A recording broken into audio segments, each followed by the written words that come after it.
Hey there, everyone. Welcome back to another video. Today we're going to talk about what to do if your boss is super passive aggressive. If this is something that you're dealing with, it could be really tough. It can really affect your mental health and your work performance. So hopefully we can go over some tips today to help you cope with this situation. If this is your first time here, I am a licensed therapist in California.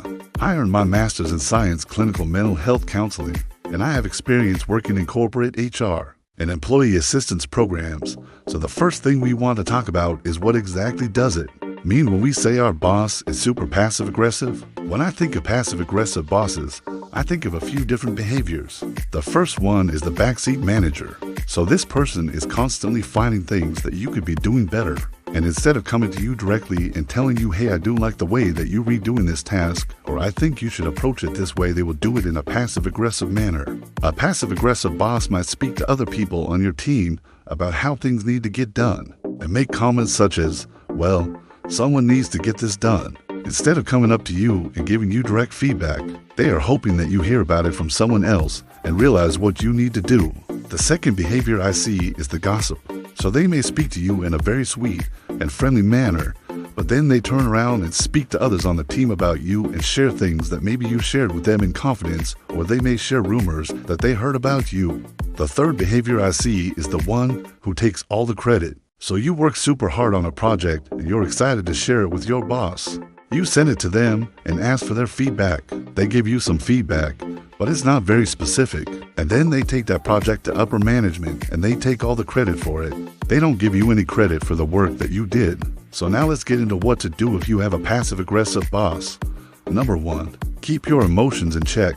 So when you feel angry or upset about your boss's behavior, take a deep breath. Try not to respond in the moment, because more than likely you are not going to say something that is productive and it could escalate the situation. Once you get a hold of your emotions, you want to figure out a constructive way to address the situation. Note 2, focus on the behavior, not the person. So when you're addressing your boss's behavior, you want to stick to the facts and how their behavior is impacting you and the team. For example, when they speak to the team about how something needs to get done and you know that they really talking to you, you can say something like, I felt undermined when I heard that comment because I was already working on that project and I would have liked the opportunity to present it to the team. By sticking to the facts, you are more likely to get your point across and your boss is more likely to listen to you.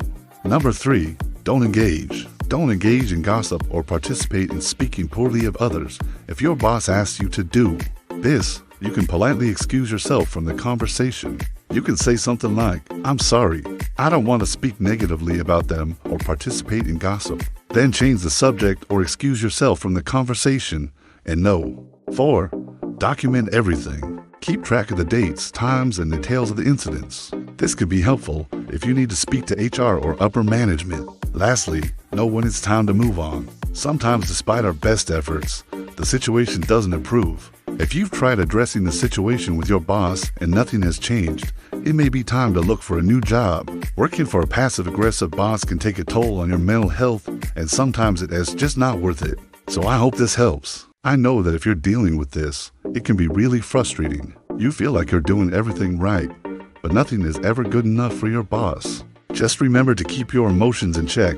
Focus on the behavior, not the person. Don't engage and document everything. Know when it's time to move on. If you found this video helpful, please give me a thumbs up. Share this video with others. Subscribe and hit the bell icon so you can be notified when I post new videos. Thanks for watching, and I'll see you next time.